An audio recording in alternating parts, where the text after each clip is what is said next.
I've written up a letter that I'd like to read tonight. I know you guys are tired of hearing me on this, but I feel it's very important to our community. I came to the town board in 2018 after seeing a news story and interview with a local resident of Cooperstown, New York, on a short-term rental law they passed. In the interview, they said it was a good law, that it would keep their community a place where people could and wanted to live. Since then, we have seen several residents served eviction notices so properties could be turned into short-term rentals, and locals are being outbid by as much as $70,000 for a house. And when the new owners take over, it is turned into a short-term rental. So that covers the could part of the interview, and what part and the want part is coming about. I have talked to many people that are rethinking their plans of retiring and staying in Old Forge, and one person is to the point that they're putting road cones on the property line when the houses next to them are rented because they are tired of the guest parking in his yard. That was in 2018. 2019, I came to the board and proposed buying 5 houses on Moose River Trail to put up a motel. The board told me I couldn't do that. It's a residential neighborhood and motels aren't allowed. I said, okay, I'll buy the 5 houses and rent them out out of my motel office to different people every day of the week. The zoning officer was at that meeting and he said I could do that. But that was a loophole in the law that needed to be addressed. To this day, that loophole has not been fixed, and we now have investors with numerous properties, and I have heard one has 13 doing just what I brought to the board's attention. So I would say I'm 2 for 2 on my concerns that I brought to the board about short-term rentals. I'd like to ask Barb and the board to contemplate something. When Barb started her shop across the street from the post office, I'm guessing she had to go to the planning board, zoning, and the state for her shop. During that time, I heard there was a lady on Hollywood Hills Road that was cutting hair 1 day a week at her home. She was just making extra money for whatever reason, and I'm sure it wasn't any threat to Bob or her shop. Let's imagine as time went by, more people started doing the same thing, and all of a sudden there was 1, 2, or more people doing the same thing on just about every street in Old Forge. How long do you think it would be before Barb did notice what was going on and became a threat to her?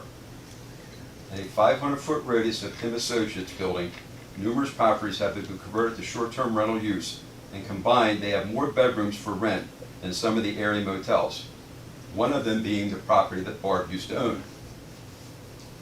I have heard more than once that the board doesn't want to put an undue burden on property owners that are doing short-term rentals. Has the board thought about the burden they are putting on the area hotel, motels, bed and breakfast, and cabin colonies? A perfect example of this is Baker's Brookside Motel, a 4-room motel that I'm guessing sleeps 16 people. They have to abide by all the local and state laws, but a house on Hollywood Hills Road that was bought and turned into a short-term rental that sleeps 20 doesn't. The town's master plan clearly talks about the effect that short-term rentals can have on our community in numerous places, under hot-button topics, threats, and even an appendix on it. How is this law addressing the problems highlighted in the master plan? When the members of the board take office, they become stewards of our community, or almost like becoming a parent of the community. I am sure the board is getting a lot of pushback from property owners about this law. But as a parent, do you give in to a child just because they keep bugging you for what they want? Or do you do what is best for them?